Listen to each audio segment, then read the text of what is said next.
பெரியவா சரணம். பெரியவா வானொலியின் மாலை நிகழ்ச்சிகள் ஆரம்பமாகின்றன.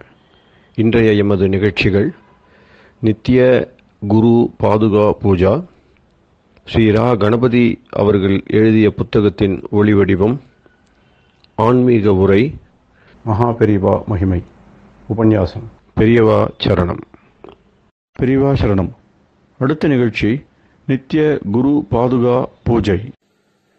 शुक्लाम्भरधरं विष्णुं शशिवर्णं चतुर्भुजं प्रसन्नवदनं ध्यायेत् सर्वविघ्नोपशान्तये। ममोपात्त समस्त दुरितक्षयद्वार श्री परमेश्वर प्रीत्यर्थं गुरुप्रसाद सिद्ध्यर्थं गुरुप्रीत्यर्थं गुरुपादपूजाम् अद्य करिष्ये। गुरुर्ब्रह्मा गुरुर्विष्णुर्गुरुर्देवो महेश्वरः गुरुः साक्षात् परब्रह्म तस्मै श्रीगुरवे नमः। अपारकरुणा सिन्धुं ज्ञानदं शान्तरूपिणं श्रीचन्द्रशेखरगुरुं प्रणमामि मुदान्वहम्। सदाशिवसमारम्भां शङ्कराचार्यमध्यमाम् अस्मदाचार्यपर्यन्तां वन्दे गुरुपरम्पराम्. எல்லோரும் குருவ பெரிவாள தியானம் பண்ணிண்டு அர்ச்சனை பண்ணுவோம். அஷ்டோத்திரம். பெரியவா அஷ்டோத்திரம் பல அஷ்டோத்திரங்கள் இருக்கு. அதுல எளிமையா சுலபமா எது இருக்கோ அதை நான் இப்ப சொல்றேன். எல்லோரும் இதை கேட்டுண்டே திருப்பி சொல்ல முடிஞ்சுபா சொல்லி சொல்லி பெரிவாளுக்கு பாதத்துல ஒவ்வொரு புஷ்பத்தை அர்ச்சனை பண்ணலாம். ओम श्री कांची कामकोटि पीठाधीश्वराय नमः। श्रीमत् चंद्रशेखरेन्द्र सरस्वती गुरुभ्यो नमः। संन्यासाश्रम शिखराय नमः। काषाय दंडधारिणे नमः। सर्वपीठापहारिणे नमः। स्वामिनाथ गुरवे नमः। करुणासागराय नमः। जगदाकर्षण शक्तिमते नमः। सर्वचराचर हृदयस्थाय नमः। ओम भक्त परिपालक श्रेष्ठाय नमः। धर्म परिपालकाय नमः। श्री जयेन्द्र सरस्वत्याचार्याय नमः। श्री विजयेन्द्र सरस्वती पूजिताय नमः। शिवशक्ति स्वरूपाय नमः। भक्ताभीष्ट प्रदायकाय नमः। ब्रह्मण्य पोषकाय नमः। ब्रह्म विष्णु शिवैक्य स्वरूपाय नमः। कांची क्षेत्रवासाय नमः। कैलाश शिखरवासाय नमः। स्वधर्म परिपोषकाय नमः। चातुर्वर्ण संरक्षकाय नमः। लोकरक्षण संकल्पाय नमः। ओम ब्रह्मनिष्ठापराय नमः। सर्वपापहराय नमः। धर्मरक्षक संतुष्टाय नमः। भक्तार्पितधन स्वीकर्त्रे नमः। सर्वोपनिषत् सारज्ञाय नमः। सर्वशास्त्रगम्याय नमः। सर्वलोक पितामहाय नमः। भक्ताभीष्ट प्रदायकाय नमः। ब्रह्मण्य पोषकाय नमः। नानाविध पुष्पार्चितपदाय नमः। रुद्राक्ष क्रीडधारिणे नमः। भस्मोद्दोलित विग्रहाय नमः। सर्वज्ञाय नमः। सर्वचराचर व्यापकाय नमः। अनेक शिष्य परिपालकाय नमः। मनश्चाञ्चल्य निवर्तकाय नमः। अभयहस्ताय नमः। भयापहाय नमः। यज्ञपुरुषाय नमः। यज्ञानुष्ठान रुचिप्रदाय नमः। यज्ञसम्पन्नाय नमः। यज्ञसहायकाय नमः। यज्ञफलदाय नमः। यज्ञप्रियाय नमः। उपमानरहिताय नमः। स्फटिक तुलसी रुद्राक्ष हारधारिणे नमः। चातुर्वर्ण समदृष्टये नमः। ऋग्यजुस्साम अथर्वणादि चतुर्वेद संरक्षकाय नमः। தட்சிணாமூர்த்தி ஸ்வரூபாய நமஹ. ஜாக்ரத் ஸ்வப்ன சுஷுப்தி அவஸ்தாதீதாய நமஹ. கோட்டி சூரிய துல்லிய தேஜோமே ஷரீராய நமஹ. சாது சங்க சம்ரக்ஷகாய நமஹ. அஸ்வகஜ கோபூஜா நிர்வர்த்தகாய நமஹ. குருபாதுக பூஜா துரந்தராய நமஹ. கனகாபிஷிக்தாய நமஹ. ஸ்வர்ண பில்வதள பூஜிதாய நமஹ. சர்வஜீவ மோக்ஷதாய நமஹ. மூக வாக்தான நிபுணாய நமஹ. நேத்ர தீக்ஷாதானாய நமஹ. द्वादशलिंग स्थापकाय नमः. गान रसप्रियाय नमः. ब्रह्मज्ञानोपदेशकाय नमः. सकलकलासिद्धिताय नमः. चातुर्वण्यपूजिताय नमः. अनेकभाषा संभाषण कोविताय नमः. अष्टसिद्धिप्रदायकाय नमः. ओम श्री शारदामठ सुस्थिताय नमः. नित्यान्नदान सुप्रीताय नमः. प्रार्थना मात्र सुलभाय नमः.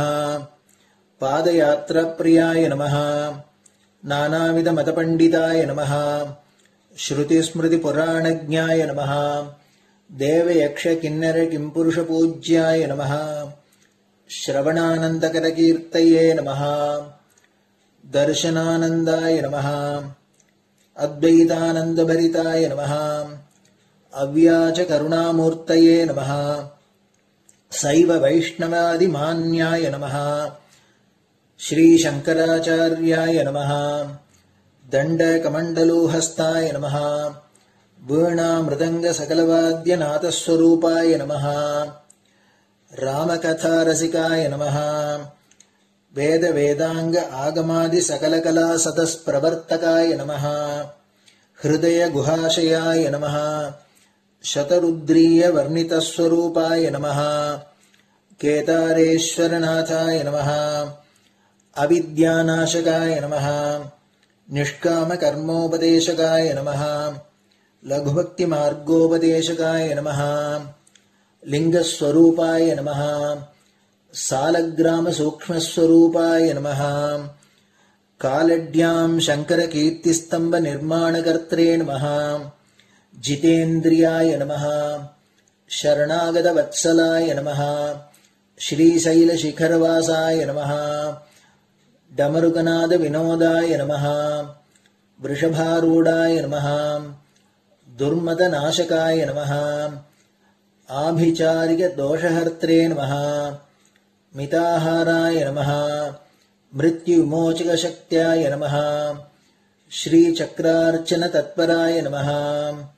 दासानुग्रह कारकाय नमः. अनुराधा नक्षत्र जाताय नमः. सर्वलोक ख्यातशीलाय नमः. वेंकटेश्वर चरण पद्म षट्पदाय नमः. श्री महात्रिपुर सुंदरी समेत श्री चंद्रमौलीश्वर पूजा प्रियाय नमः. श्रीमच्चंद्रशेखरेन्द्र सरस्वती सद्गुरु परब्रह्मणे नमः. गुरुभ्यो नमः. परमगुरुभ्यो नमः. परमेष्टिगुरुभ्यो नमः. परात्परगुरुभ्यो नमः. गुरुपरम्पराभ्यां नमः. गुरुपादुकाभ्यां नमो नमः. அடுத்தது ஊதுபத்தி இருந்தா அதை காமிச்சு தூபம், நெய் தீபம் இருந்தா காமிச்சு அதை நெய் தீபம் தீபம் காமிச்சுட்டு நைவேத்தியம் நைவேத்தியம் வெத்தலைப்பாக்கு பழம் இதுலேருந்து ஆரம்பிச்சு அவளுக்கு எது சௌரியமோ அதுபடி நைவேத்தியம் பண்ணலாம். அதுக்கு அடுத்தது கற்பூர ஹாரத்தி பண்ணி எல்லோரும் பிரதட்சிண நமஸ்காரம் பண்ணி பெரியவாள்கிட்ட பிரார்த்தனை பண்ணிண்டு எல்லோரும் க்ஷேமமா இருக்கணும், லோகம் பரம மங்களமா சௌக்கியமா இருக்கணும், எல்லோரும் வியாதி வெக்க இல்லாத ஆயுராரோக்கிய ஐஸ்வர்யத்தோட சாந்தம் அமைதியோட ஞான வைராக்கியத்தோட எல்லோரும் நல்லவர்களாயிருந்து நன்மையை அடையணும்னு பிரார்த்தனை பண்ணி இந்த பூஜையை தினம் செய்யலாம். குரு பிரம்மா குரு விஷ்ணுர் குரு தேவோ மகேஸ்வரः குருः சாட்சாத் பரபிரம்ம தஸ்மை ஸ்ரீ குரவே நமः. அபார கருணா சிந்தும் ஞானதம் சாந்தரூபிணம் ஸ்ரீசந்திரசேகர குரும் பிரணமாமி முதான்வகம். சதாசிவசமாரம்பாம் சங்கராச்சார்யமத்யமாம் அஸ்மதாச்சார்யபர்யந்தாம் வந்தே குருபரம்பராம். குரு பாதபூஜை நிறைவடைஞ்சது. பெரியவா சரணம். பெரியவா சரணம். பெரியவா வானொலியில் நேயர்கள் அடுத்து கேட்க இருப்பது ஸ்ரீ ரா கணபதி அவர்கள் எழுதிய புத்தகத்தின் ஒளி வடிவம். அளிப்பவர் ஸ்ரீமதி உமா சங்கர் அவர்கள். தேனினும் இனிய சொல்லான் தீச்சுடர் மேனி கொண்டான் ஊனுயிர்க்குயிரதான ஒன்றினைக் கலந்து நின்றான்.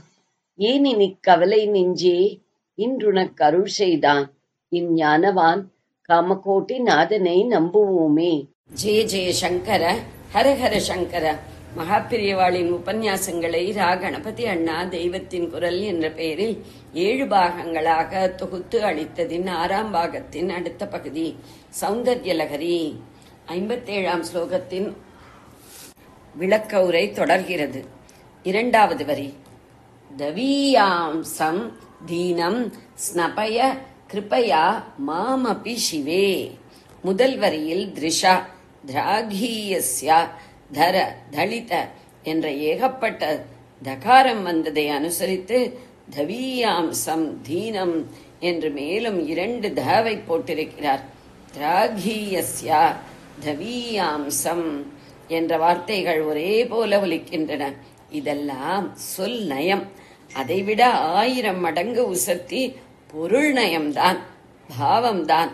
சிவே மகாமங்கள ரூபிணியே என்று அம்பாளை அழைக்கிறார். தவீயாம்சம் என்றால் வெகு தூரத்தில் இருக்கும் என்று அர்த்தம்.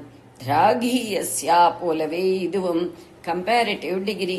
மற்ற எல்லாவற்றையும் விட அம்பாளின் திருஷ்டி நீளமானது என்றது போலவே இங்கே மற்ற எல்லாரையும் விட அவளிடமிருந்து வெகு தூரத்தில் இருக்கும் யாரையோ பற்றி சொல்கிறார்.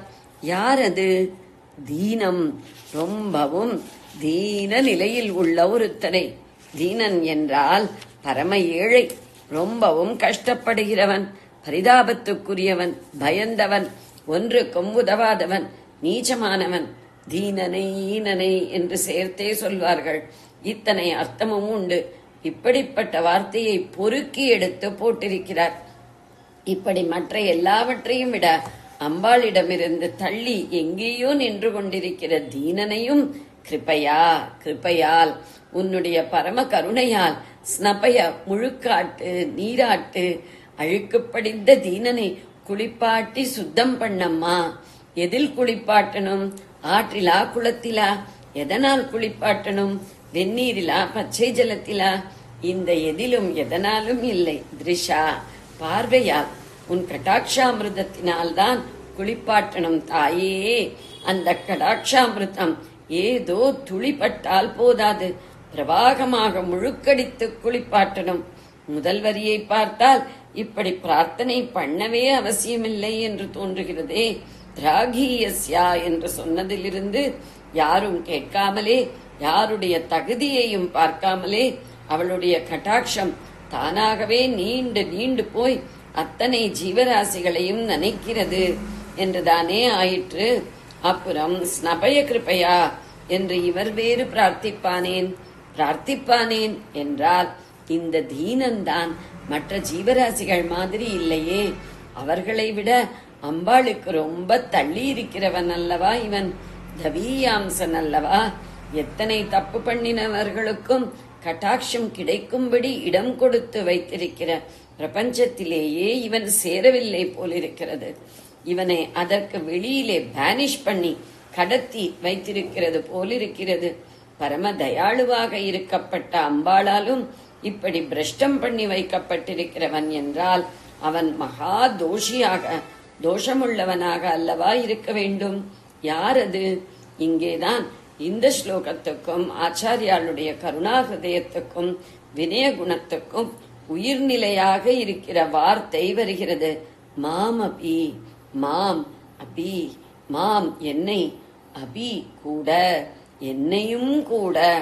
மற்ற எல்லாரையும் விட அம்பாளிடமிருந்து தள்ளி நிற்கிற பரமதீனன் வேறு யாரோ இல்லை, தானேதான் என்கிறார். அம்பாளும் ஈஸ்வரனும் எப்படி வேறு வேறு இல்லையோ அப்படி அந்த இரண்டு பேரோடும் வேறாக இல்லாதவர் நம்முடைய ஸ்ரீ சங்கர பகவத்பாதா ஆச்சாரியாள். அவரை ஸ்மரித்த மாத்திரத்தில் எந்த தோஷமும் ஓடிவிடும். ஹீனமாக இருக்கிற நம் எல்லாரையும் கூட நீயும் பரமாத்மாதானப்பா என்ற அத்வைத்தத்தை கொடுத்து உற்சாகப்படுத்தி எழுப்பின பதித பாவனர் அவர். அப்படிப்பட்டவர்தான் இங்கே தம்மையே மற்ற எல்லாரையும் விட அம்பாளுக்கு தூரத்தில் பகிஷ்காரம் பண்ணி வைத்திருக்கும் பரமதீனனாக சொல்லிக் கொள்கிறார். தவீயாம்சம் தீனம் ஸ்னபய கிருபையா மாம் அபி சிவே. எட்டா தொலைவிலே நிற்கிற தீனனான என்னையும் கூட உன் கட்டாட்ச தீர்த்தத்தால் முழுக்காட்டு அம்மா என்கிறார். என்னை மாம் மட்டுமில்லை, என்னையும் மாம் அபி என்று அப்பி போட்டு தம்மை எளிமையான எல்லாரையும் எல்லாவற்றையும் விட எளிமையாக ஆக்கிக் கொண்டு விடுகிறார். என்னையும் கூட கட்டாட்சி என்றால் உன் கட்டாட்சம் கிடைக்கிற யோக்கியதை அறவே இல்லாததனால்தானே கருணாமூர்த்தியான நீயே என்னை உன் தீர்க்கமான பார்வைப்படுகிற எல்லையையும் தாண்டி நிறுத்தி வைத்திருக்கிறாய். இப்படிப்பட்ட என்னையும் கூட என்று அர்த்தம். திராகியசான அவளுடைய திருஷ்டியை அம்பாள் மனசு வைத்தால் இன்னமும் நீட்ட முடியும். அவளால் முடியாதது என்று எதுவுமே இல்லை அல்லவா? அதனால் அப்படி பண்ணி என்னையும் கூட ஏதோ லேசாக பார்ப்பதென்றில்லாமல் அப்படியே திருஷ்டி வருஷமாக பொழிந்து ஸ்நானமே பண்ணி வையம்மா என்று பரம எளியவராக பிரார்த்திக்கிறார். சிவசக்திகளின் அவதாரமாக இருந்து கொண்டு அந்த அவதாரத்திலேயும் ராஜா பிரபு என்றில்லாமல் அதற்கும் மேம்பட்டு ஜெகதாச்சாரியர்களாகவே இருந்து கொண்டு அனுபவத்திலே ரொம்பவும் உசந்த நிலையில் சதாவும் இருந்து கொண்டு வெளிக்காரியத்திலும் ஒரு தனி மனுஷன் 32 வயசுக்குள் எப்படி இத்தனை சாதித்தார் என்று இன்றைக்கும் நாம் பிரமிக்கும்படியாக லோகோத்தாரணம் பண்ணிக்கொண்டு தன் தலையை வெட்ட வந்த காபாலிகன் உள்பட எல்லாரிடமும் கருணையே பொழிந்து கொண்டிருந்த ஆச்சாரியாள் ஏன் இப்படி சொல்கிறார்? முன்னேயே சொன்னேன், நாம் சொல்ல வேண்டியதைத்தான் அவர் சொல்கிறார். நாம் தான் மகா பாபங்களை பண்ணிவிட்டு அம்பாளின் கட்டாட்ச ஆனந்த ராஜ்யத்துக்கு எங்கேயோ தள்ளி கிடக்கிறோம். அதனால் நாம் தான் இந்த மாதிரி பிரார்த்தித்து சொல்ல வேண்டும். ஆனால் நமக்கோ சொல்ல தெரியவில்லை. அதனால் இப்படி சொல்லவே வேண்டாதவர் நமக்கு சொல்லித் தருகிறார். ஜீசஸ் நம் பாபத்தை எல்லாம் தாமே வாங்கிக் கொண்டு சிலுவையில் அறைபட்டார் என்கிறார்கள். ஆச்சாரியாள் நம் தோஷத்தை எல்லாம் தம்மேல் சுமத்தி கொண்டு அம்பாளிடம் என்னையும் உன் கட்டாட்ச பிரவாகத்திலே மூழ்கச் செய் என்கிறார். பாபத்துக்கு மருந்தான கட்டாட்சாமிருதத்தையும் கொடுத்து சரி பண்ணி விடுகிறார். அதை கட்டாட்சாமிருதத்தை அவர் இங்கே சொல்லிக் கொடுக்கிறபடி நாம் கேட்டால் அம்பாள் கொடுத்து விடுவாள். கொடுக்காமல் இருக்க அவளால் முடியாது. ஏனென்றால் அவள்தானே அவர் வாக்கை அப்படி தூண்டிவிட்டதே. முன்னே அம்பாளின் கண்களில் நவரசமும் வெளியாவதை சொல்லும் போது எப்போதும் எல்லோருக்காகவும் பிரார்த்திக்கும் ஆச்சாரியாள் அம்பாளுடைய கண்களின் கருணாரசத்தை சொல்கிற போது மட்டும் நஹா எங்களுக்கு என்காமல் மயி எனக்கு என்று சொன்னது நமக்கு கொஞ்சம் புரியாமல் இருந்ததல்லவா? அதற்கு ஆன்சர் இங்கே ஸ்பஷ்டமாக வருகிறது. அங்கே வந்த காருண்ய கட்டாட்சம் தான் இந்த ஸ்லோகம் முழுதற்கும் சப்ஜெக்ட். இங்கே என்ன தெரிகிறது? தன்னாலேயே திராகியஸ் ஆக இருக்கிற அவளுடைய அருட்பார்வை யாரும் பிரார்த்திக்காமலே சகலரையும் சென்றடைகிறது. அதனால் அதை கொடு என்று எவரும் வேண்ட வேண்டியதில்லை. மற்ற எல்லாரையும் விட தீனனாக தள்ளி வைத்திருந்த தாம் ஒருவர்தான் அதை வேண்டி பெற்ற நிலையில் இருப்பது என்று ஆச்சாரியாள் அதிவினயமாக அபிப்பிராயப்பட்டிருக்கிறார். அதனால்தான் அங்கேயும் மயி எனக்கு என்று போட்டிருக்கிறார். ஸ்ரீ கிருஷ்ண சைத்தன்ய சம்பிரதாயக்காரர்கள், துவைத்த பாவ பக்தி சம்பிரதாயஸ்தர்கள் அத்தனை பேருமே நைஷ்ய பாவத்தை மிகவும் வற்புறுத்தி சொல்வார்கள். அத்வைத்தத்தில் ஜீவனும் பிரம்மமும் ஒன்று என்று முரசு கொட்டின பகவத்பாதாள் பக்தராக நிற்கிற போது நைட்சத்தில் வினயத்தில் அந்த எல்லாரையும் மிஞ்சி விடுகிறார். எல்லாருக்கும் தள்ளி நிற்கும் எனக்கும் கூட உன் கட்டாட்ச ஸ்நானத்தை செய்து வையம்மா என்கிறார். அம்பாள் உடனே, அது சரி, நீயேதான் சொல்லிவிட்டாயே, தானாகவே நான் லோகம் முழுதையும் கட்டாட்சிக்கிறேன். அப்படி இருந்தும் அடியோடு யோக்கியதை இல்லை என்றுதான் உன்னை தவீயாம்சமாக தள்ளி வைத்து விட்டேன் என்று அப்புறம் ஏன் பிரார்த்திக்கிறாய் என்று கேட்டுவிட்டால் என்ன பதில் சொல்வது? இவரிடமிருந்து சாதுரியமான பதில் வரவழைக்கணும், அழகான கவிதை வரவழைக்கணும் என்றே அவள் பொய்க்கோசரம் அப்படி கிண்டல் பண்ணினாள். இதற்கு பதில் பின்பாதியில் தருகிறார். அனேனாயம் தன்யோ பவதி நச்சதே ஹானிரியதா வனேவா ஹர்மியேவா சமகர நிபாதோ ஹிமகரகா.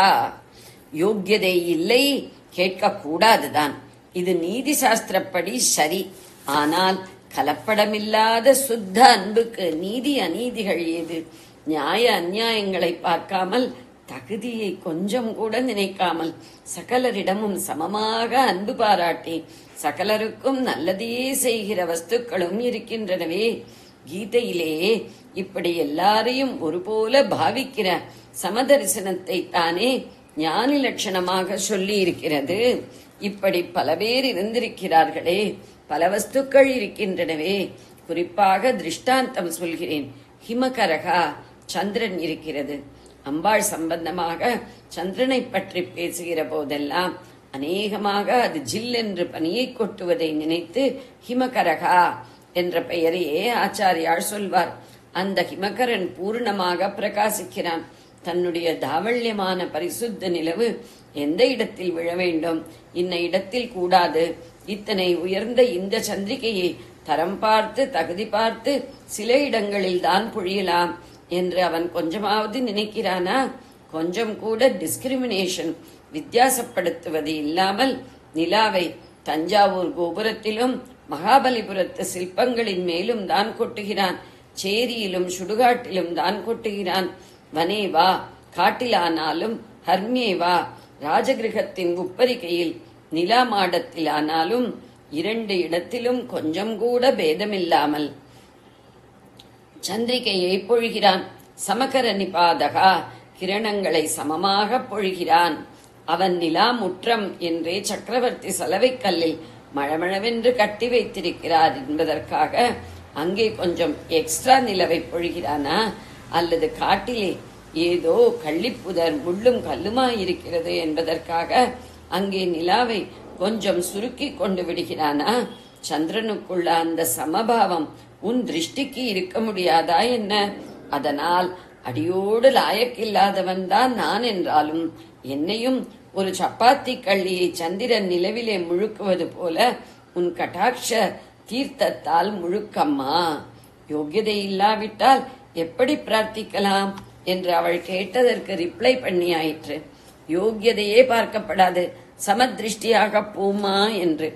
இன்னொரு கேள்வி ரொம்ப வினோதமாக அம்பாள் கேட்கிறாள் போலிருக்கிறது.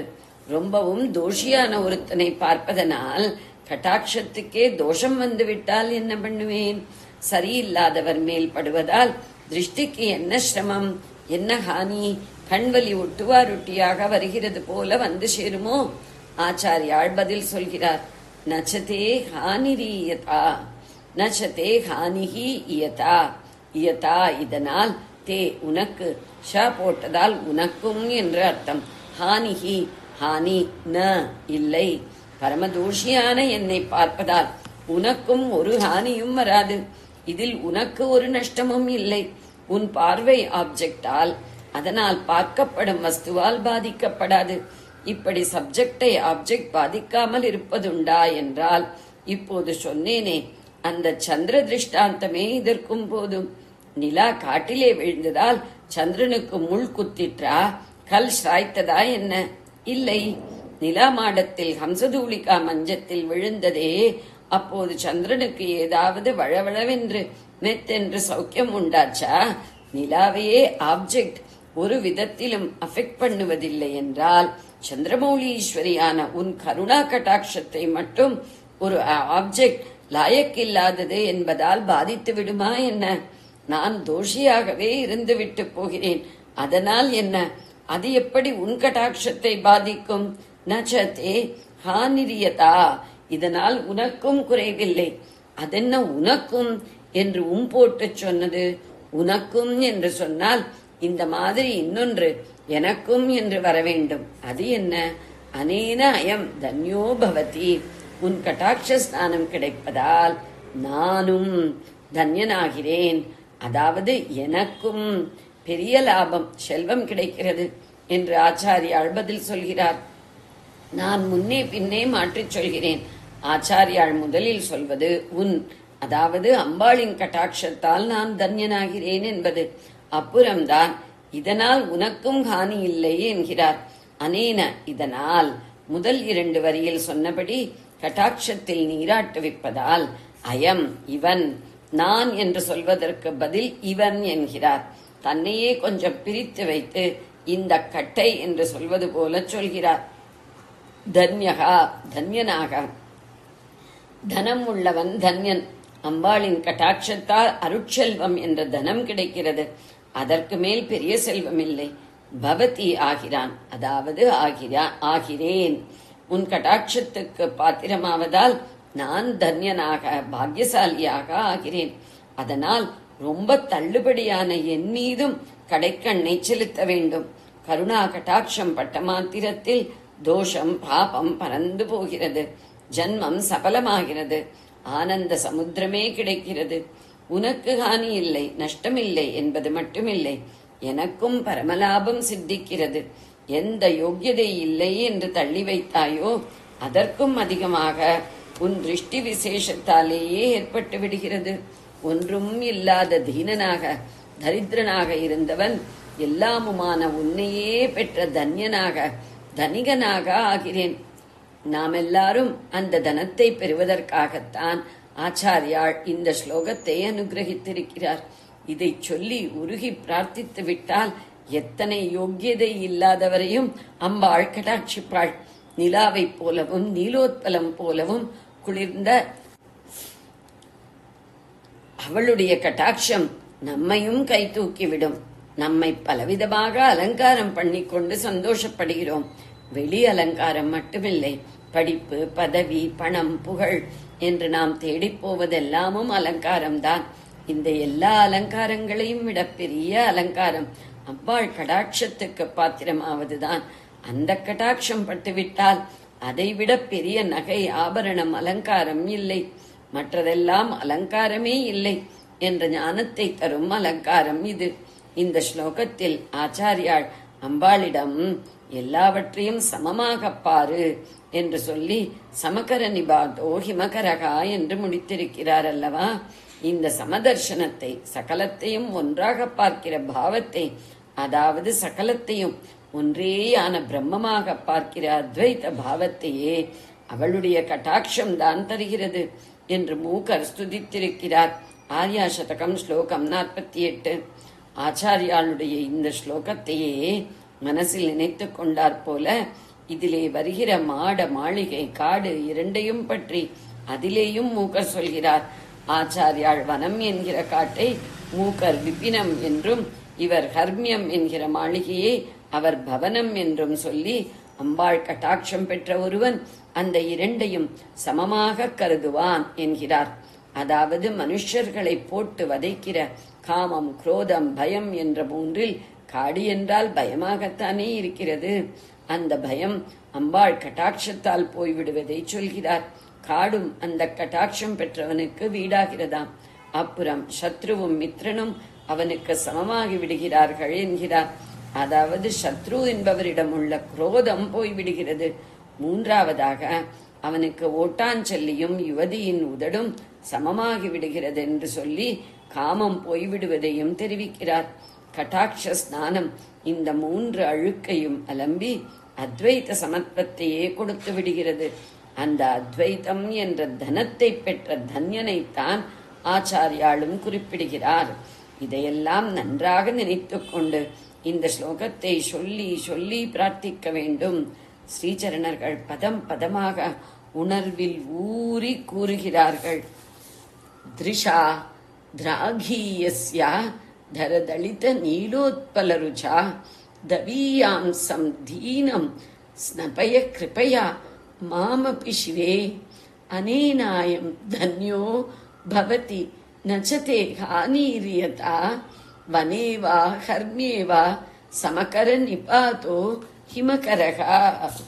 ஜெய ஜெய சங்கர ஹர ஹர சங்கர. பெரியவா சரணம். இந்நிகழ்ச்சியின் அடுத்த பகுதி நாளை மாலை இதே நேரத்தில் ஒளிபரப்பாகும். பெரியவா சரணம். பெரியவா சரணம்.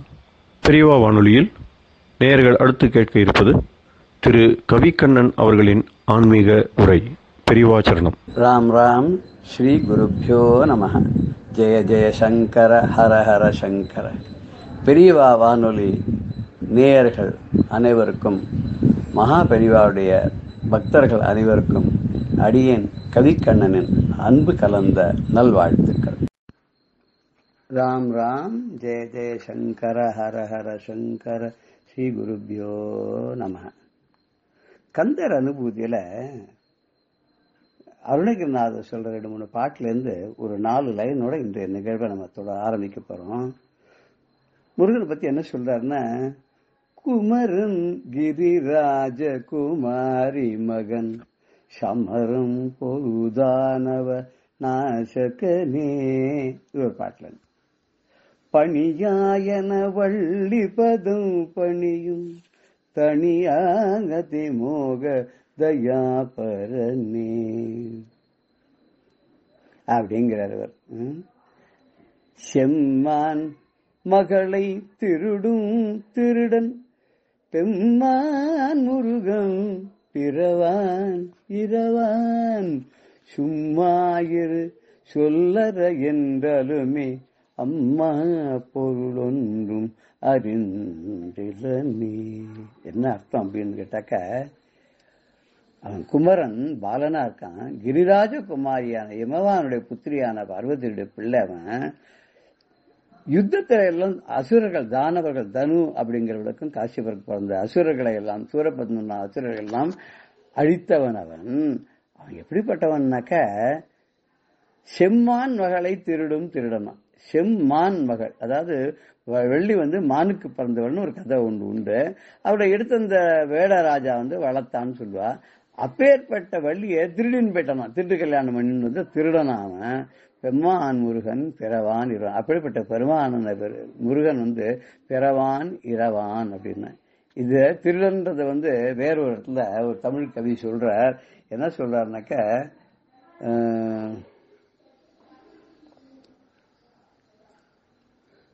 தம்பியோ பெண் திருடி, தாயுடன் பிறந்த பம்பனோ நெய் திருடும் மாயன், நம்பினோ மூத்த பிள்ளையாரே முடிச்ச விழ்த்தீர் போமோவன் கோத்திரத்துக்குள்ள குணம் அப்படின்னு பாடிவிட்டார். இந்த ரெட்டப்புலவர்கள் சொல்லுவாங்க அந்த காலத்துல மதுரையில.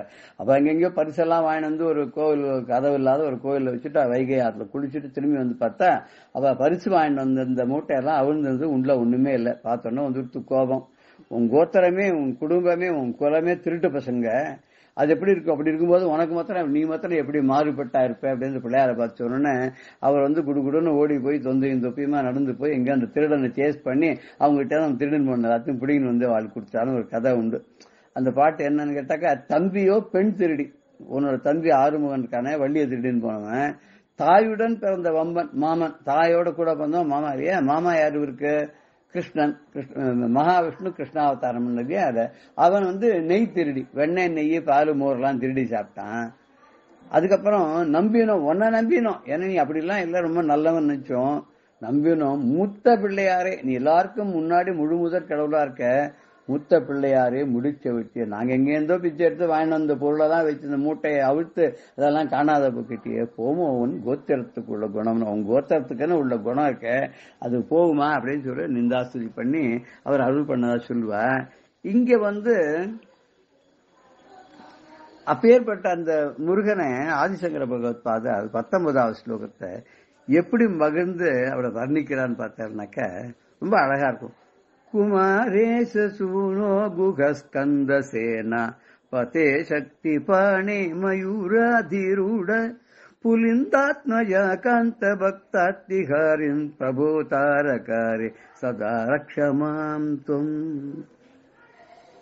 எப்படி அழகா இல்லையா இந்த ஸ்லோகம்? குமார ஈசசூனோ குஹ ஸ்கந்த சேனாபதே சக்திபாணே மயூராதிரூட புலிந்தாத்மஜா காந்த பக்த ஆர்த்திஹாரின் பிரபு தாரகாரே சதா ரக்ஷமாம் துவம்.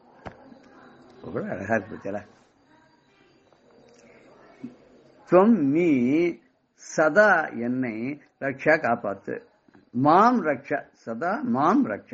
துவம் நீ ஏ பிரபோ தாரகாரே, தாரகன் என்ற அசுரனுக்கு எதிரியாக இருக்கக்கூடியவனே, நீ என்னை தயவு செய்து கருணையுடன் காப்பாற்ற வேண்டும் அப்படிங்கிற. யாரை பார்த்து சொல்றார்?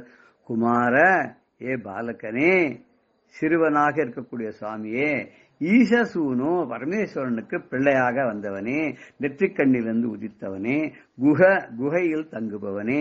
வெளியில மலையில இருக்கிற குகையும் தங்கறதுனால குஹன்னு பேரு, நம்முடைய மனம்ங்கிற குகையிலையும் தங்கறதுனால அவங்க குஹன்னு பேரு. ஸ்கந்த அப்படின்னு சொன்னா நடுவரவன் அர்த்தம். அவன் பக்தர்களுக்கு நழுவ மாட்டான், எதிரிகளுக்கு தான் நழுவான், பக்தருக்கு அருள் பண்ணுவான். இங்க ஸ்கந்தான பரமேஸ்வரனுடைய நெற்றிக்கண்ணிலிருந்து நழுவி தீப்பொறியா வந்ததுனால ஸ்கந்த அப்படிங்கிறார். கந்த பெருமானே நம்ம தமிழ்ல சொல்ல முடியும். சேனாபதேங்கிறார். இதுல சேனாபதேன்னு ரெண்டு அர்த்தமா நம்ம எடுத்துக்கலாம். தேவர்களுடைய சேனைக்கெல்லாம் சேனாதிபதியாக இருந்து சூரசம்மாரங்கள்லாம் பண்ணவன்னு எடுத்துக்கலாம். அதுக்கப்புறம் இந்திரனுடைய மகளான தேவசேனையை மணந்து கொண்டான். அது மணந்து கொண்டது திருப்பரங்குன்றத்துல. அப்படி எடுத்தான். தேவசேனைக்கு பத்தி தேவசேனாபத்தின்னு எடுத்துக்கலாம். சக்தி பானே கையில வேலாயுதத்தை தாங்கி கொண்டவனாக இருக்கிறான். மயூர அதிரூட, மயில் மீது அதை வாகனமாக கொண்டு ஏறி அமர்ந்திருக்கிறான். எப்படி சூரபத்மனை சம்ஹாரம் பண்றேன் அப்படிங்கிற வியாஜத்துல கூர் வேலால துளைச்சு ரெண்டு பாகமா பிரிச்சு, ஒன்னு மயிலாகவும் ஒன்னு சேவல் கொடியாகவுமாக சேவல் கொடியை கையில தாங்கினா, ஒரு கையில வேல் இன்னொரு கையில சேவல் கொடி. அதுக்கப்புறம் ஏறி அமர்ந்ததுக்கு அந்த சூரபத்மனை மயிலாக வந்ததுனால அவன் வேற உட்கார்ந்துருக்கார். யார் தெரியுமோ? புலிந்தாத்மஜா காந்தங்கிற. புலிந்தாத்மஜான புலிந்தன் அப்படின்ற வம்சம், வேடர்கள் வம்சத்துல பிறந்த அந்த வள்ளியினுடைய காந்தன் மணவாளனா இருக்கான். அவன் சாமானியப்பட்டவனாவன். பக்த ஆர்த்திஹாரன், பக்தர்களுடைய அடியாருடைய துக்கங்களை எல்லாம், கஷ்டங்களை எல்லாம், துயரங்களை எல்லாம் நொடியிலே போக்கக்கூடியவனாக இருக்கிறான். அப்பேற்பட்ட அந்த முருகனை, அந்த குழந்தையை, ஈஸ்வரனுடைய பிள்ளையை, குகனை, மனகுகையில் வசிப்பவனை, கந்தனை, சேனாபதியை, கையில் வேலாயுதம் வைத்துக் கொண்டிருக்கிறவனை, வடிவேலனை, மயில் மீது வரக்கூடிய மயூர் ஆதிரூடனை, வள்ளி காந்தனை, பக்தர்களுடைய கஷ்டங்களை எல்லாம் போக்கக்கூடிய அந்த பிரபுவாக இருக்கக்கூடிய தாரகனுக்கு எதிரியான, சூரபத்மனுக்கு எதிரியான அந்த ஸ்கந்தமூர்த்தி எப்போதும் என்னை ரட்சிக்கட்டும்னு ஆச்சாரியால் சொன்ன மாதிரி நாமளும் இதே ஸ்லோகத்தை குமாரேஷ சூனோ குகஸ்கந்த சேனாபதே சக்தி பாணி மயூராதிரூடக புலிந்தாத்மஜா காந்த பக்தார்த்திகாரின் பிரபுதாரகாரி சதா ரக்ஷமாம் துவம் அப்படின்னு தியானம் பண்ணி வேண்டிக் கொண்டு அந்த ஷண்முகனுடைய அருளுக்கு பாத்திரமாவோம் என்று சொல்லி ஜெய ஜெய சங்கர ஹர ஹர சங்கர ஸ்ரீ குருபியோ நம. ராம் ராம். பெரியவா சரணம். இந்நிகழ்ச்சியின் அடுத்த பகுதி நாளை மாலை இதே நேரத்தில் ஒளிபரப்பாகும். பெரியவா சரணம். பெரியவா சரணம். அடுத்த நிகழ்ச்சி மகா பெரியவா மகிமை உபன்யாசம். வழங்குபவர் பிரம்மஸ்ரீ கணேச சர்மா அவர்கள். அபார கருணா சிந்தும் ஞானதம் சாந்தரூபிணம் ஸ்ரீ சந்திரசேகரகுரும் பிரணமாமி முதான்வகம். காஞ்சி மகாபெரிவா 1967 வருஷம் மகாசிவராத்திரிக்காக ஸ்ரீசைலம்ங்கிற மகாக்ஷேத்திரத்துக்கு போனால் அந்த ஸ்ரீசைலத்தில் சிவராத்திரி தரிசனம் பண்ணிண்டா. அதே மாதிரி ஆதிசங்கர பகவத்பாதாளுக்கு ரொம்ப பிரியமான சிவானந்த லஹரியில கூட பெயரோட குறிப்பிடுற அந்த ஸ்ரீசைலத்தில் ஆச்சாரியாளுக்கு ஒரு சந்நிதி இருக்கணும் அப்படிங்கிறதுனால 1967 வருஷம் மார்ச் மாதம் 22 ஆச்சாரியாளை அங்கே ஒரு கட்டடம் கட்டி அதில் ஒரு மண்டபம் கட்டி அதில் பிரதிஷ்டை பண்ணினா. இப்படி சிவராத்திரி தரிசனத்துக்கு பேருந்தா ஆச்சாரிய பிரதிஷ்டை பண்ணா அப்படின்லாம் சொன்னோம். அதில் பல அபூர்வமான நிகழ்ச்சிகளை பற்றி நடந்திருக்கு. அங்கே பெரியவா காலத்தில் மடத்துல கேஷியரா, அதாவது கஜான்ஜி அப்படின்பா, அந்த கேஷியரா கஜான்ஜியா இருந்தவர் ராமச்சந்திரையர் அப்படிங்கிற ஒரு பக்தர். இவர் கும்பகோணத்துல சோலைப்பந்தரு அப்படிங்கிற இடத்துல இருந்தார். மடத்துக்கு ரொம்ப நாள் கைங்கரியம் பண்ணியிருக்க கேஷியரா இருந்து, அதுக்கப்புறம் பிற்காலத்துல ரொம்ப வயசு தள்ளாமையா இருக்கிற காலத்துல அப்புறம் வீட்டுல போய் இருந்து அவர் குழந்தைகளோட இருந்துட்டு அதுக்கப்புறம் எப்பப்பெல்லாம் வந்து பெரியவாளை தரிசனம் பண்றது எல்லாம் பண்ணியிருந்தார். அப்படி இருக்கிற இந்த கஜான்ஜி என்ன பண்ண, பெரியவா ஸ்ரீசைலத்துக்கு போறா, அங்க ஆச்சாரியாளுக்கு மண்டபம் கட்டி கும்பாபிஷேகம் பண்றா, பிரதிஷ்டை பண்றாங்கிறதுனால போய் தரிசனம் பண்ணணும்னு இவரும் போய் கூடவே இருந்தார். மார்ச் மாசம் 22ஆம் தேதி ஆச்சாரியால் மண்டபம் அந்த கும்பாபிஷேகம் போறது. முன்னாலே பெரியவாளும் போயிட்டா, இந்த ராமச்சந்திரரும் அங்க போய் கூடவே இருக்கார். பெரியவா மல்லிகார்ஜுனேஸ்வரர் கோவிலுக்கு போனா அவரும் போனார். பெரியவா அந்த கங்கையில போய் ஸ்நானம், கிருஷ்ணா நதியில ஸ்நானம் பண்ணிட்டு வந்தார். இந்த மண்டபம் எல்லாம் கட்டி எல்லாம் முடிச்சுட்டதுனால இந்த மண்டபத்தெல்லாம் பெரியவா சுத்தி பார்க்கறதே இவரும் போய் சுத்தி பார்த்தாரு, எல்லாம் பண்ணினார்.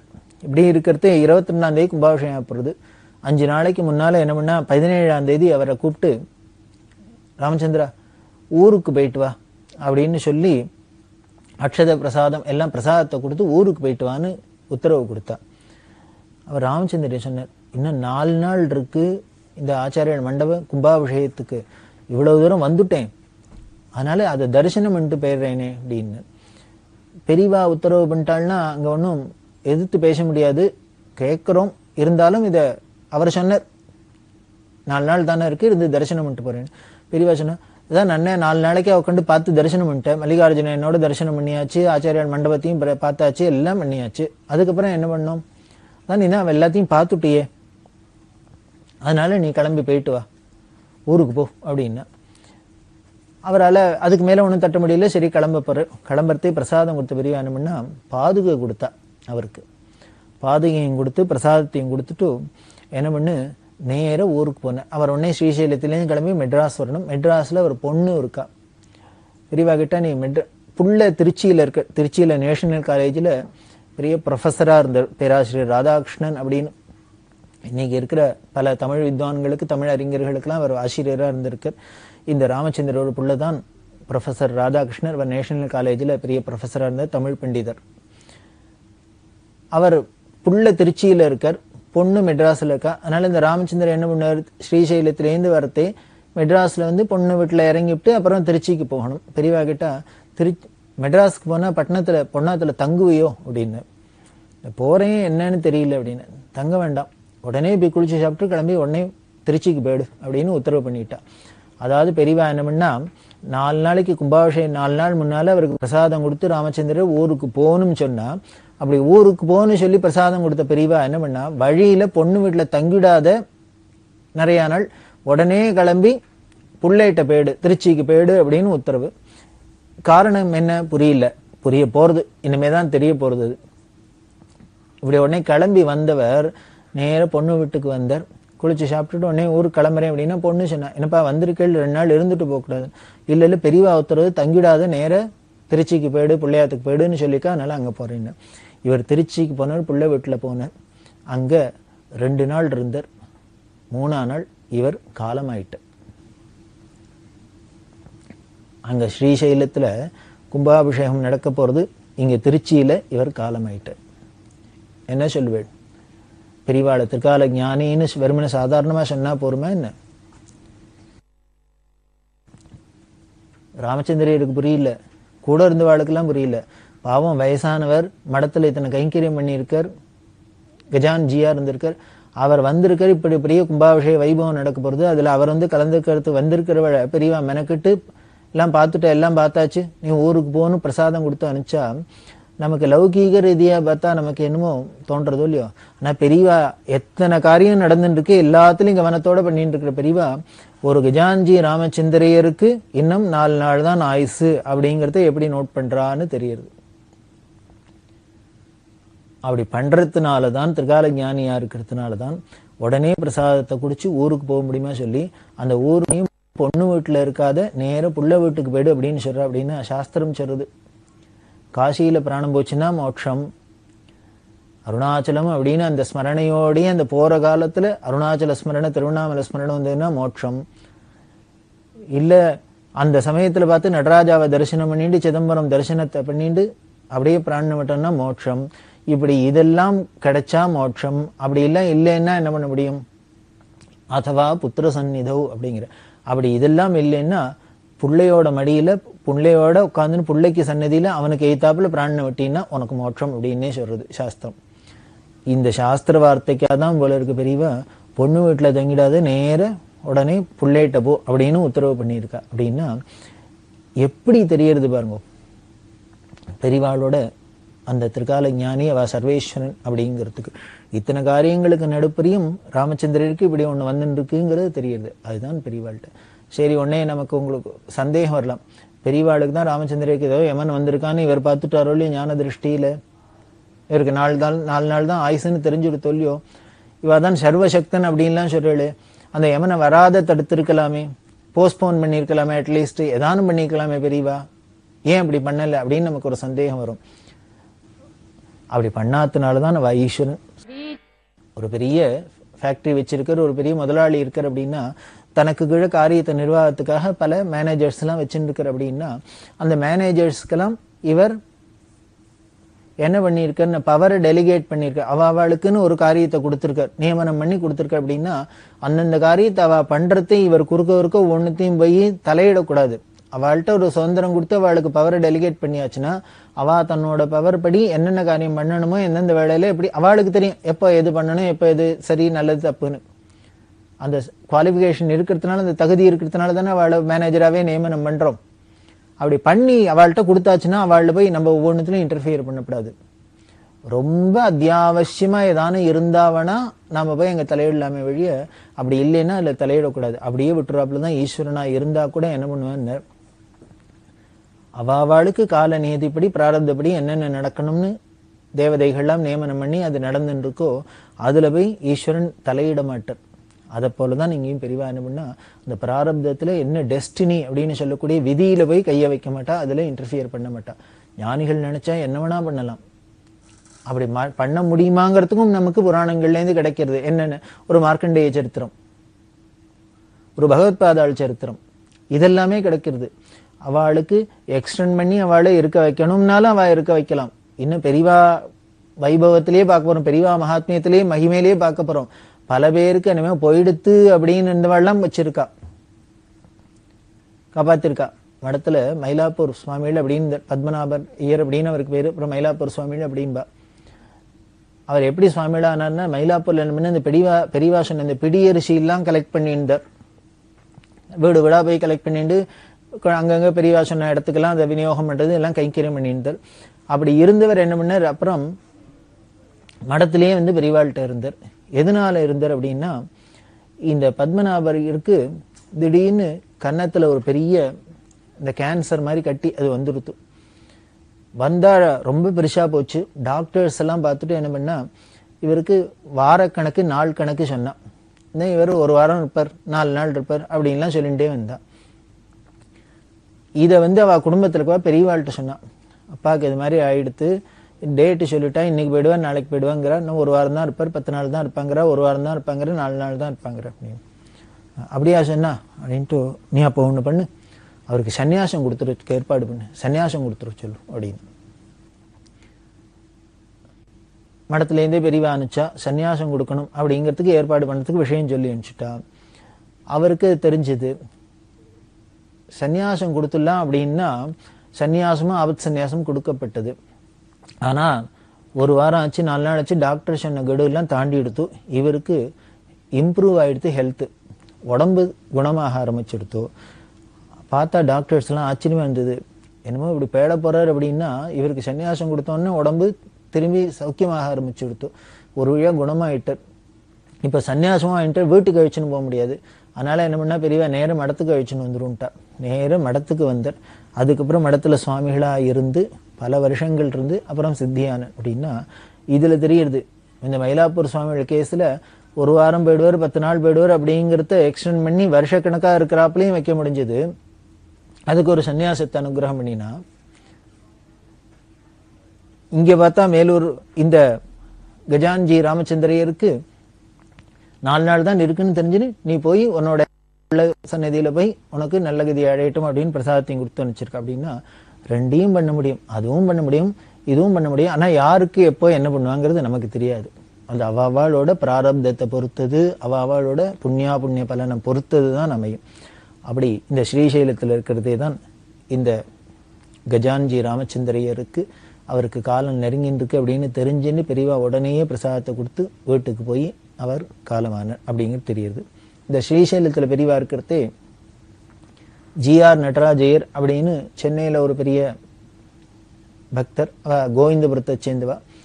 இந்த ஜிஆர் நடராஜையர் தன்னோட நண்பரோட ஸ்ரீசைலத்தில் தரிசனத்துக்கு போயிருந்தார். பெரியவாள்லாம் இருந்து தரிசனம் பண்ணிட்டா அவ திரும்பி ஊருக்கு கிளம்பி வரணும். அவள் ஒரு காரில் வரா இருக்கா. பெரியவாள்கிட்ட ஒரு நாளைக்கு சாயந்தரம் உத்தரவு வாங்கிட்டா நாங்கள் ஊருக்கு போயிட்டு வரணும். பெரியவா போயிட்டு வா அப்படின்னா பிரசாதத்தை கொடுத்தாச்சு. இவ சந்தியாவந்தெல்லாம் மட்டும் அஸ்தமிச்சப்பறம் இருட்டு அப்புறம் கிளம்பி வரா. இப்படி வரத்தே ரொம்ப மலைப்பாதையாக இருக்கும், ரொம்ப ஏற்ற இறக்கங்களோட இருக்கும், வனாந்திரமாக இருக்கும். இப்போ போனால் கூட ரொம்ப காடு மாதிரி தான் இருக்குது. அப்படின்னா 60ஸ்லாம் எப்படி இருக்கும் அப்படின்னு நம்ம கற்பனை பண்ணிக்கலாம். ரொம்ப அப்படி இருந்த இடம். வந்துன்னு இருக்கிறதே இருட்டில் திடீர்னு வண்டி நின்று கொடுத்தோம், பிரேக் டவுன் ஆயிடுச்சு. என்னன்னு பார்த்தா அந்த ஃபேன் பெல்ட்டு அருந்து போயிடுது. நடராஜருக்கு என்ன பண்ணுறதுன்னு தெரியல. இனிமேல் புதுசாக ஃபேன் பெல்ட் வாங்கி தான் அதை போட்டு தான் வண்டியை எடுக்க முடியும். இவருக்கும் அவசரமாக ஊருக்கும் வரணும்.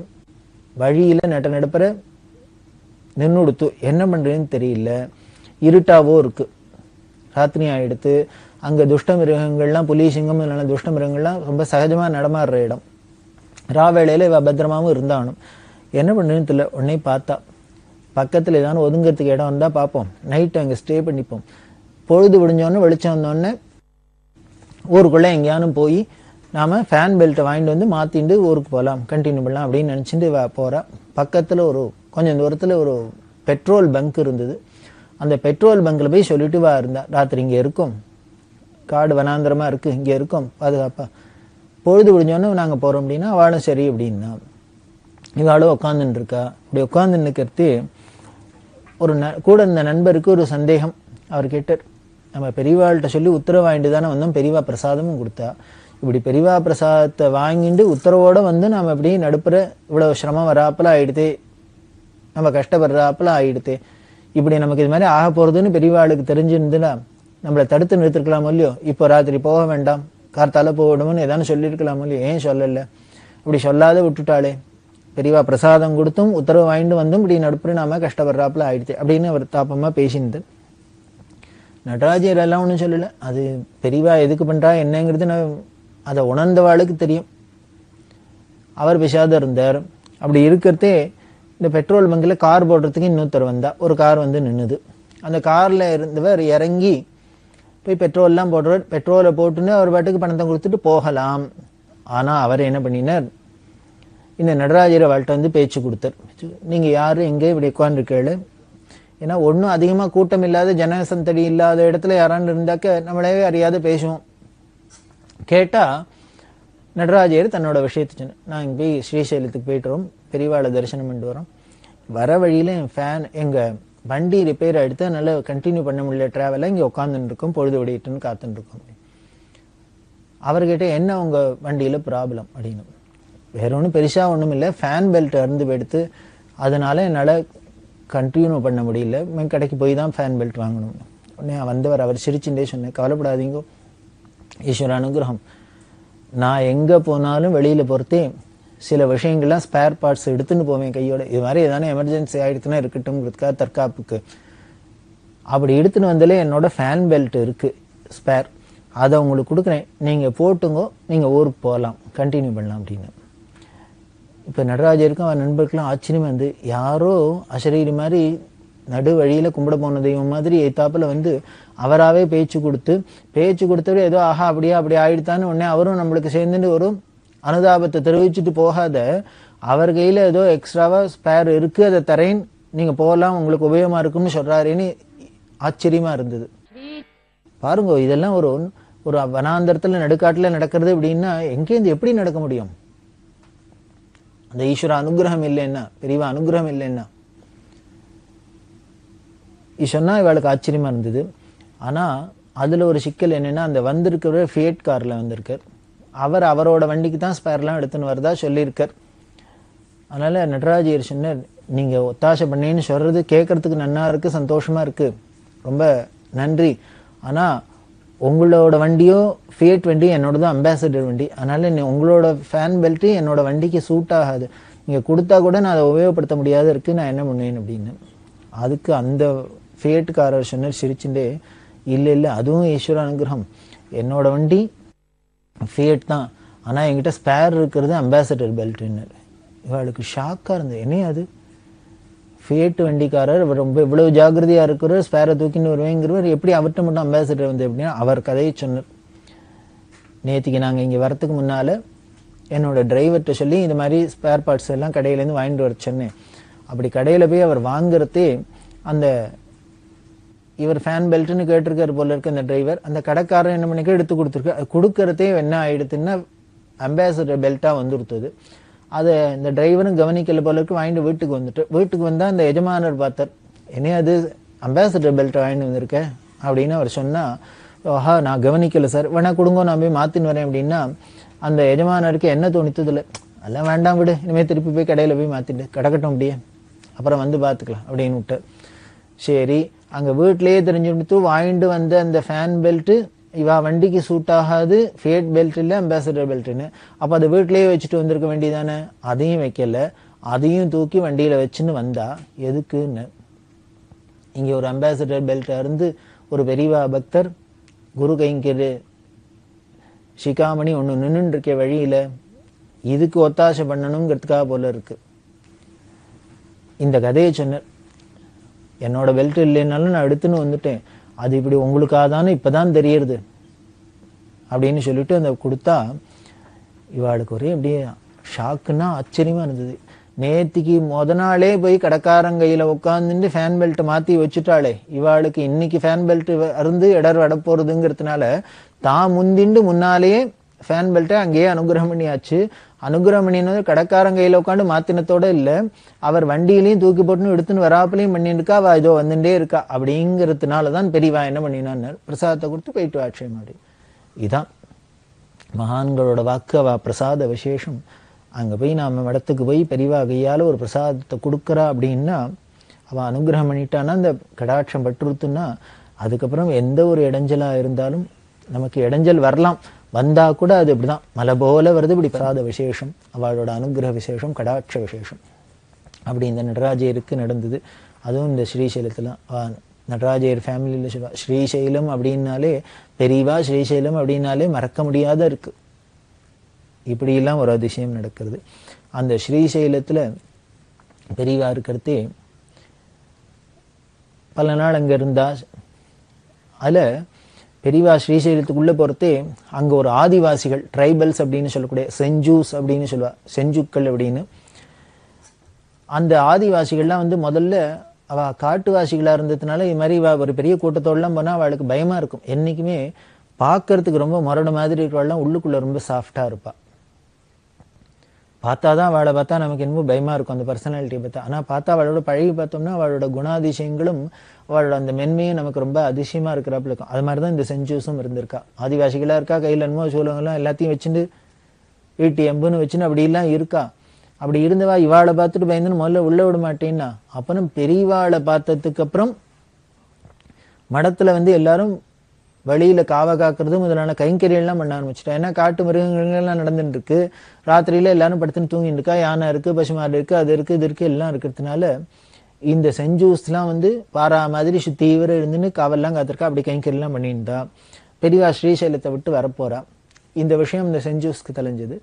தெரிஞ்சோன்னா இந்த தலைவர், எல்லாருக்கும் ஒரு தலைவர் இருப்பலையா, இந்த செஞ்சூஸ் தலைவர் மடத்து மேனேஜர்கிட்ட சொன்னார் ஒரு விஷயம்.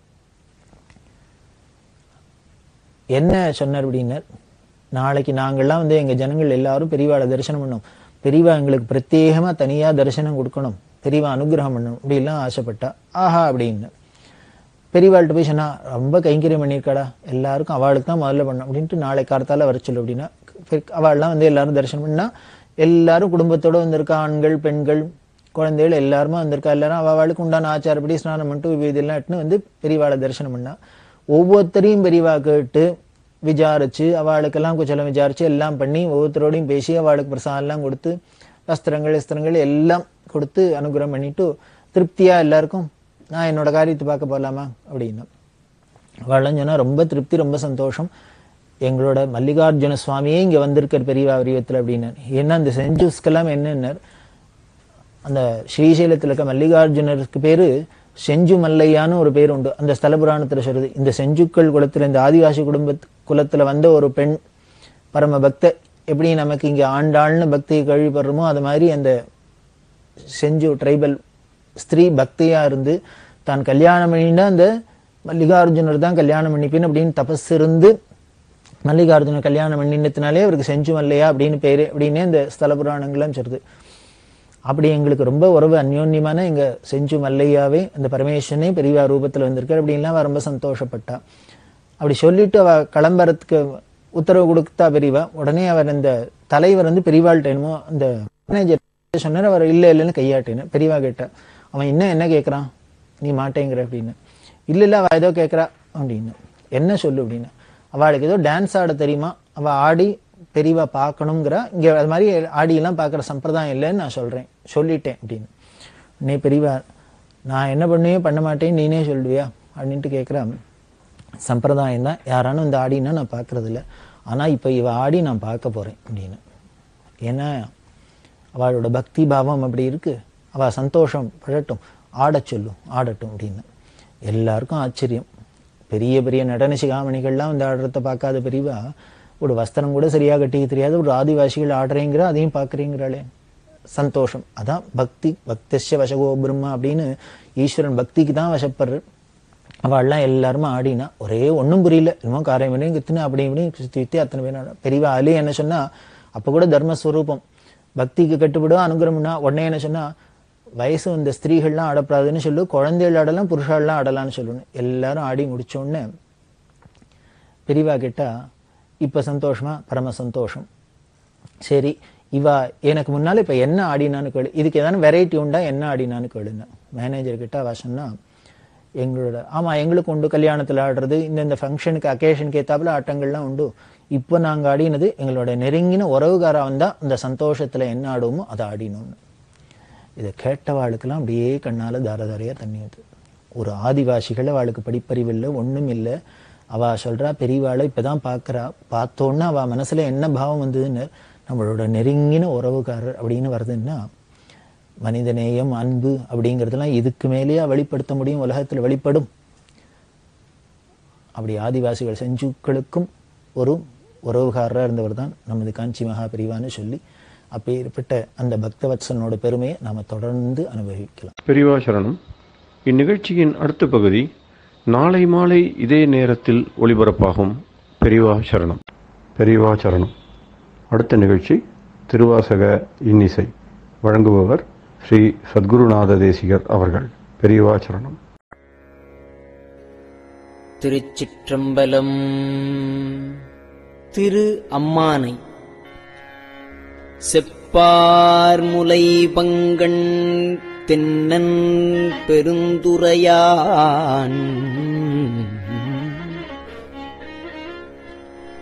செப்பார் முலை பங்கன் தென்னன் பெருந்துரையான்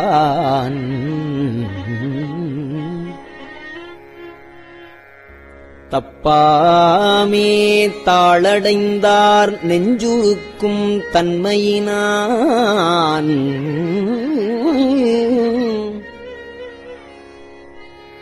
அப்பாண்டி நாட்டை சிவலோகம் ஆக்குவித்த அப்பு ஆறு சடையப்பன் ஆனந்தவார் கழலே ஒப்பாக ஒப்புவித்த உள்ளத்தாறு உள்ளிருக்கும் அப்பாலைக்கு அப்பாலை பாடுதுங்காள்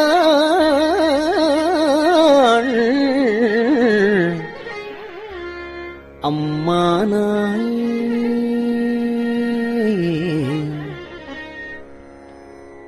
மைப்பொலியும் கண்ணிகேள் மால் அயனோடு இந்திரனும் எப்பிறவியும் தேட என்னையும் தன் இன்னருளால் இப்பிறவி ஆட்கொண்டு இனி பிறவாமே காத்து மெய்ப்பொருட்கண் தோற்றமாய் மெய்யே நிலைப்பேராய் மெய்யே நிலை பேராய் எப்பொருட்கும் தானேயாய் யாவைக்கும் வீடாகும் அப்பொருளாம் நம் சிவனைப் பாடுதுங்காள்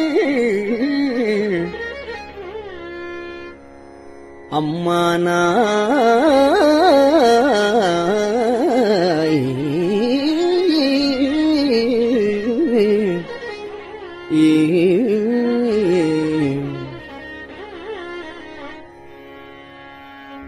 கையார் வளை சிலம்ப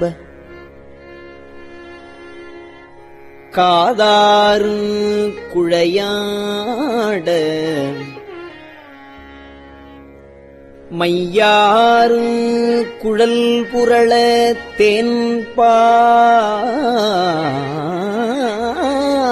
வண்டு ஒலிப்பச் செய்யானை வெண்ணீரு அணிந்தானை சேர்ந்து அறியா கையானை எங்கும் செறிந்தானை அன்பர்க்கு மெய்யானை அல்லாதார்க்கு அல்லாத வேதியனை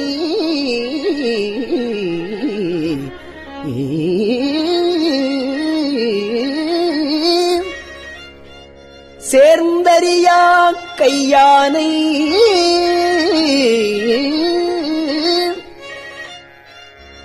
எங்கும் செறிந்தானை அன்பர்க்கு மெய்யானை அல்லாதார்க்கு அல்லாத வேதியனை ஐயாறு அமர்ந்தானை ஐயாறு அமர்ந்தானை பாடுதுங்காள்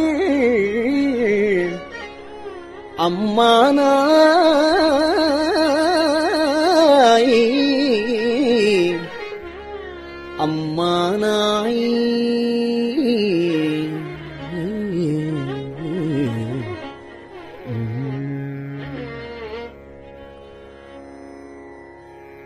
ஆனையாய் கீழமாய் மானுடராய் ஆனையாய் கீழமாய் மானுடராய் தேவராய்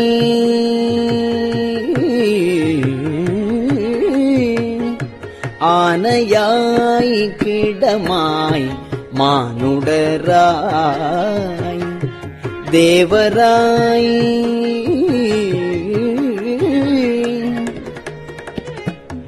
ஏனை பிறவாய் பிறந்திறந்து எய்தேனை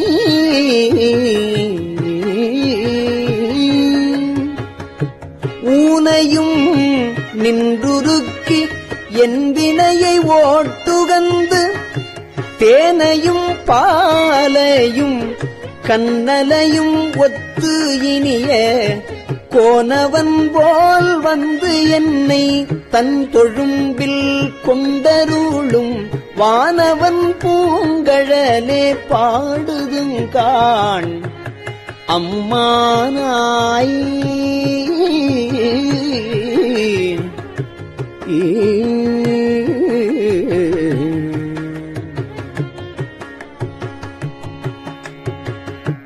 சந்திரனை தேய்த்தருளி தக்கந்தன் வேள்வியினில் இந்திரனை தோள் நெறித்திட்டு எச்சன் தலை அறிந்து அந்தரமே செல்லும் அலர்கதிரோன் பல் தகர்த்து சிந்தித்திசை திசையே தேவர்களை ஓட்டுகந்த செந்தார் பொழில் குடை சூழ் தென்னல் பெருந்துரையான் மந்தார மாலையே பாடுதுங்கான் அம்மானாய்.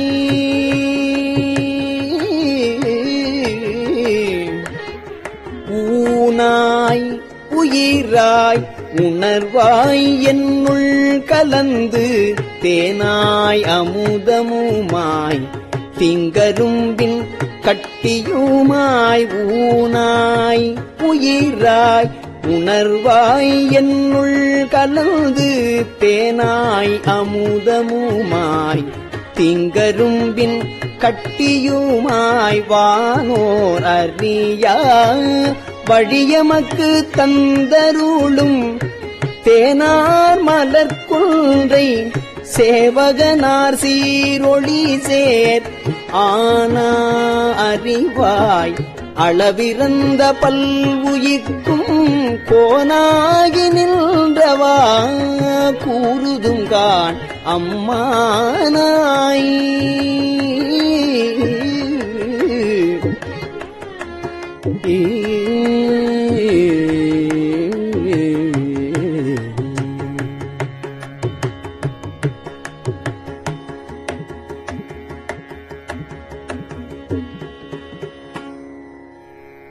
சூடுவேன்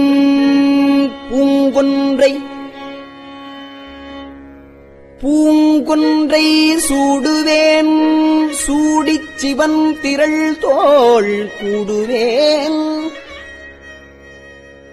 கூடி முயங்கி மயங்கி நின்று ஊடுவேன் செவ்வாய்க்கு உருகுவேன்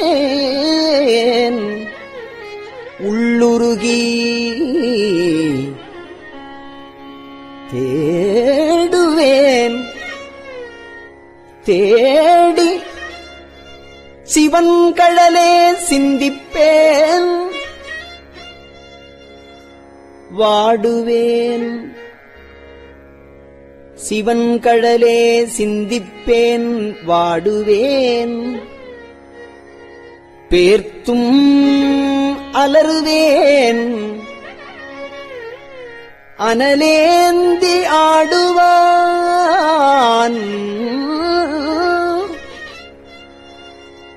அனலேந்தி ஆடுவான் சேவடியே பாடுதுங்கான்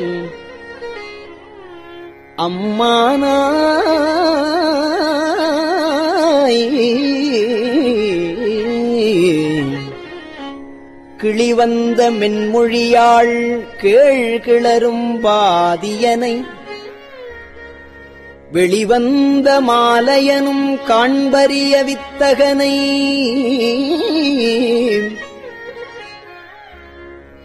தெளிவந்த தேரலை சீரார் பெருந்துறையில் எளிவந்து இருந்து இறங்கி எண்ணறிய இன்னருளால்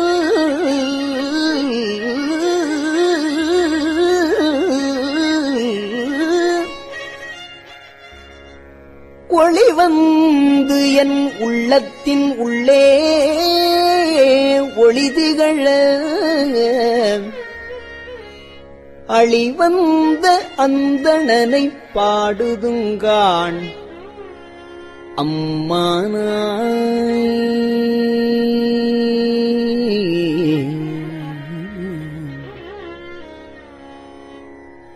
முன்னானை மூவர்க்கும் முற்றுமாய் முற்றுக்கும் முன்னானை மூவர்க்கும் முற்றுமாய் முற்றுக்கும் பின்னானை பிஞ்சகனை பேணு பெருந்துறையின் முன்னானை மூவர்க்கும் முற்றுமாய் முற்றுக்கும் பின்னானை பிஞ்சகனை பேணு பெருந்துறையின் மன்னானை வானவனை மாதியலும் பாதியனை தென் ஆனை காவானை தென்பாண்டி நாட்டானை என்னானை என்னப்பல் என்பார்கட்கு இன்னமுதை அன்னானை அம்மானை பாடுதுங்கானம்மானாய்.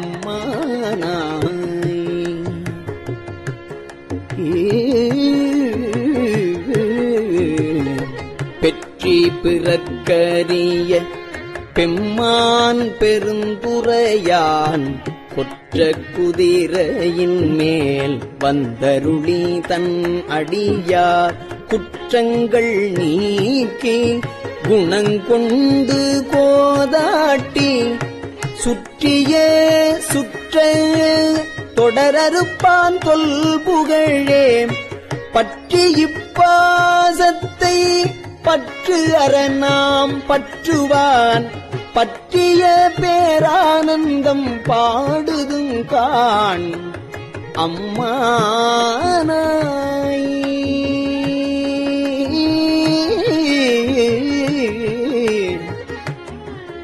அம்மானாய்.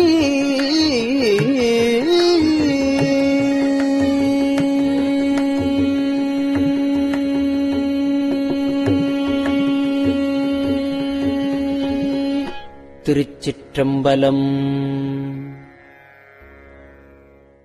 பெரியவா சரணம். இந்நிகழ்ச்சியின் அடுத்த பகுதி நாளை மாலை இதே நேரத்தில் ஒளிபரப்பாகும். பெரியவா சரணம். பெரியவா சரணம்.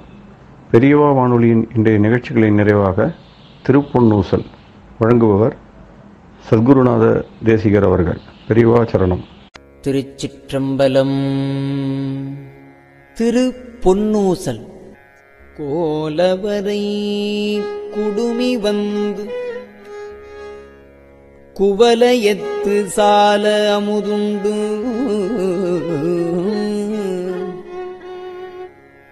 தாழ்கடலின் மீதெழுந்து ஞாலம் மிக பரிமேற்கொண்டு நமையாண்டான் சீலம் திகழும் திரு உத்தரகோசமங்கை மாலுக்கு அரியானை வாயார நாம் பாடி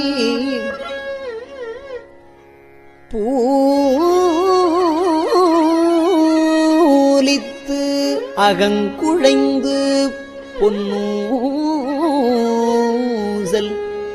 ஆடாமோ.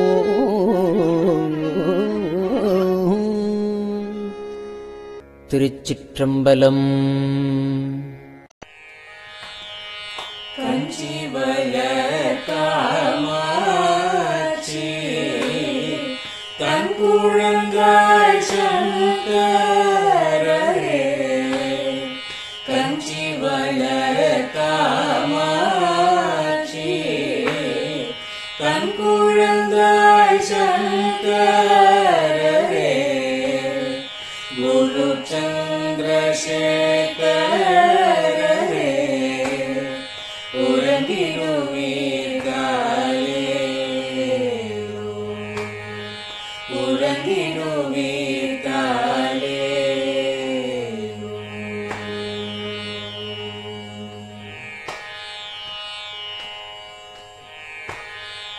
ஆதிகுரு சங்கரராய்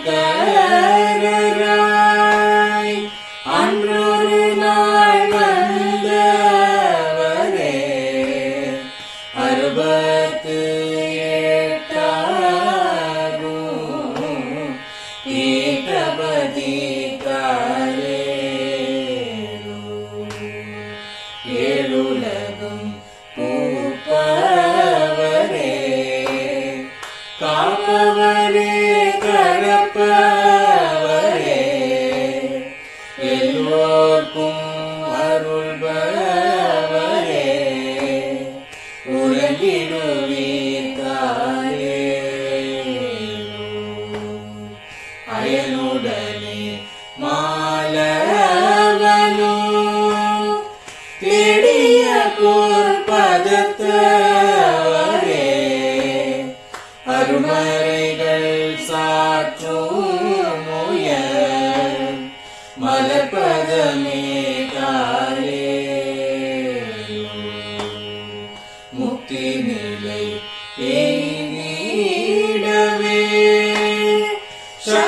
தரும் சத்குருவே முக்தி நிலை எய்திடவே சக்தி தரும் சத்குருவே நித்தமெங்கள் நாவீசையில்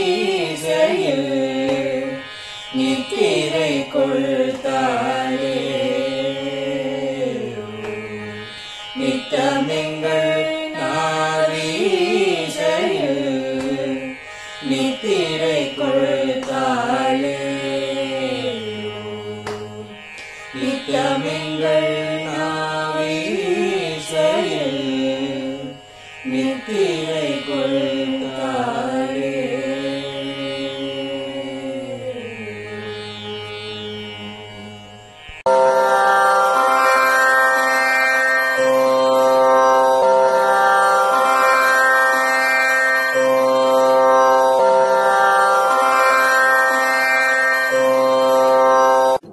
பெரியவா சரணம். பெரியவா வானொலியின் மாலை நிகழ்ச்சிகள் இத்துடன் நிறைவடைகின்றன. எமது அடுத்த ஒளிபரப்பு நாளை காலை இந்திய நேரப்படி 6 மணிக்கு துவங்கும். பெரியவா சரணம்.